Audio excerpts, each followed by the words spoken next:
Picture चालू करो बे। भगवान से मैंने सेटिंग कर रखी है कि इस पृथ्वी से मेरे को तब तक मौत नहीं आएगी जब मैं अपने भारत को दुनिया का नंबर 1 देश जब तक मैं ना देखूं। लेकिन एक सेकंड, सबसे बड़ी ब्रेकिंग न्यूज इस वक्त, अरविंद केजरीवाल को ईडी ने गिरफ्तार कर लिया है। शराब घोटाले मामले में केजरीवाल की गिरफ्तारी हुई है। मेरे को तब तक मौत नहीं आएगी जब मैं अपने भारत को दुनिया का नंबर 1 देश जब तक मैं ना देखूं। गजब टोपीबाज आदमी। सबको टोपी पहनाने का काम करूंगा, जो मिलेगा उसको मैं टोपी पहनाऊंगा।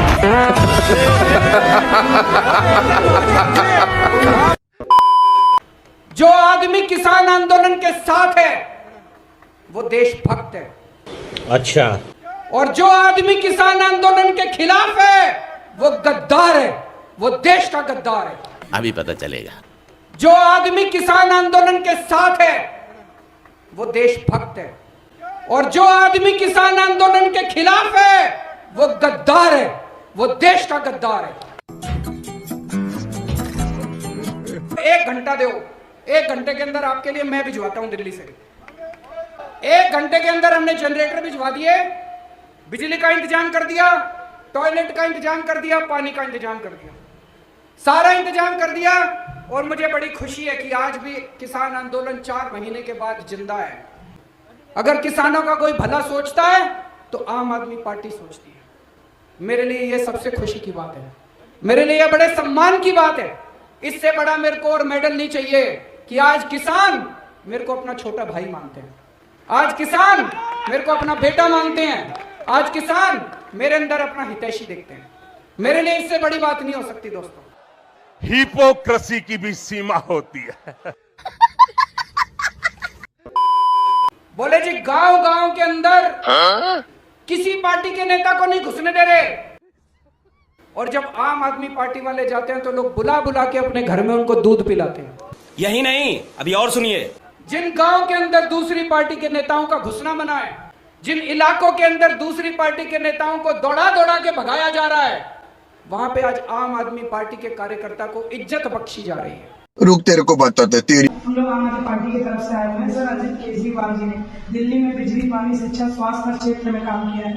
रोहतास नगर में सेंट्रल सिटी चुनाव लड़े, आपको पता होगा 3 नंबर पे इनका पैसा मुझे पता है। बहुत काम किया केजरीवाल सरकार ने, केवल भाजपा वाले भाजपा को दूसरे नहीं आ रहे। जिन इलाकों के अंदर दूसरी पार्टी के नेताओं को दौड़ा दौड़ा के भगाया जा रहा है, वहां पे आज आम आदमी पार्टी के कार्यकर्ता को इज्जत बख्शी जा रही है। Are you comedy me? Aam Aadmi party mayor का चुनाव नहीं लड़ेगी। क्या बोला? क्या बोला? आम आदमी पार्टी मेयर का चुनाव नहीं लड़ेगी। बहन डर गई, बहन डर गई, बहन डर गई। कि हम इस बार मेयर के चुनाव में आम आदमी पार्टी का उम्मीदवार खड़ा नहीं करेंगे। खत्म, bye bye, tata, good bye, गया। तीसरी चीज, शादी करेंगे तो सिंपल करेंगे। आजकल ये बड़े बड़े, इतने बड़े बड़े पंडाल करोड़ों रुपए खर्च देते हैं जी, बड़ा दुख होता है।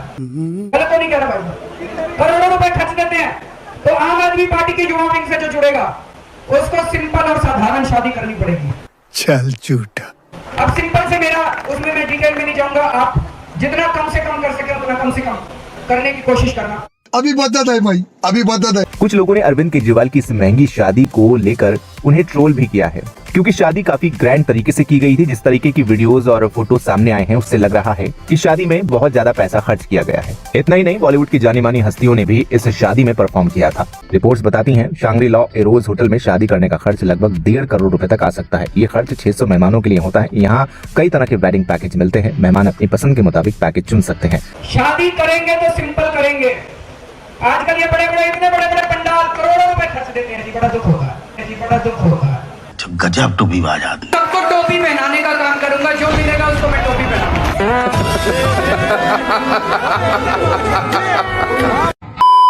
तो बचपन में पढ़ा करते थे भारत विकासशील देश है। अच्छा। तो मास्टर से पूछते थे जी, क्या हमारा देश विकासशील है तो ये विकसित कब बनेगा? Good question. ये अमीर देशों की कैटेगरी में कब आएगा? You are a good question. तो मास्टर कहता था 5-10 साल में आ जाएगा। भाई अब 40 साल तो हो गए, सारी पार्टियां आली, सारी पार्टियां चली गई। आज भी जो बात मास्टर मेरे को पढ़ाता था मेरे बेटे को पढ़ाता है। आज भी मेरे बेटे को कहते हैं भारत विकासशील देश है।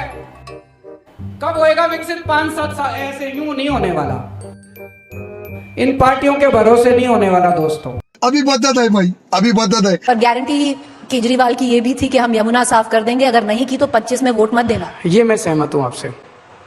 मैंने पिछले चुनाव में 3 वादे किए थे। मैंने कहा था मैं यमुना साफ कर दूंगा, मैंने कहा था हर घर में टूटी से साफ पानी आएगा, आप ओक लगा के पानी पी लेना सीधे, टूटी से 24 घंटे साफ पानी आएगा। और तीसरा मैंने कहा था कि दिल्ली की सड़कों को हम बिल्कुल यूरोपियन अंदाज में शानदार सड़कें बना देंगे। मैं ये तीनों काम नहीं कर पाया इन 5 साल के अंदर। एक मौका और दीजिए, अगले 5 साल के अंदर इसको मैं जरूर कर दूंगा। गजब टोपीबाज आदमी। सबको टोपी पहनाने का काम करूंगा, जो मिलेगा उसको मैं टोपी पहनाऊंगा। हमारी पार्टी ने बाबा साहब को और शहीद आजम भगत सिंह को अपना आदर्श माना है। झूठ बोल रहा है। हम लोगों ने ये तय किया है कि उनके जीवन के संघर्ष से हम प्रेरणा लेंगे। अच्छा, हमको सिखा रिया है। उनके बताए हुए संदेश के मुताबिक हम आगे बढ़ेंगे। उसी दिशा में हम लोग पूरी कोशिश करते हैं अपनी पार्टी को भी चलाने की, और जहां जहां हमारी सरकारें हैं उन सरकारों को भी चलाने की। क्या बोला? और जहां जहां हमारी सरकारें हैं उन सरकारों को भी चलाने की। आज बाबा साहब भीमराव अंबेडकर के अपमान को लेकर चंडीगढ़ से लेकर दिल्ली तक सियासत हुई। बीजेपी ने आम आदमी पार्टी को दलित विरोधी बताया और पंजाब के मुख्यमंत्री भगवंत मान को हटाने की मांग की। असल में कल अमृतसर की हेरिटेज स्ट्रीट में लगी बाबा साहब अंबेडकर की प्रतिमा को तोड़ने की कोशिश हुई थी। वहां रखी संविधान की कॉपी को जलाया गया। 30 फीट ऊंची ये मूर्ति चौराहे पर लगी है, लेकिन एक सिरफिरा सीढ़ी लगाकर डॉक्टर अंबेडकर की स्टैच्यू पर चढ़ा, हथौड़े से प्रतिमा को तोड़ने लगा, लेकिन पुलिस नदारद थी। हमारी पार्टी ने बाबा साहब को और शहीद आजम भगत सिंह को अपना आदर्श माना है। गजब टोपीबाज आदमी। सबको टोपी पहनाने का काम करूंगा, जो मिलेगा उसको मैं टोपी पहनाऊंगा। आज हमारे किसान दिल्ली आना चाह रहे हैं, बताओ क्या कसूर है जी? दिल्ली तो कोई भी आ सकता है, दिल्ली तो देश की राजधानी है। उनके पास कोई हथियार नहीं है, कुछ नहीं, आने दो दिल्ली में।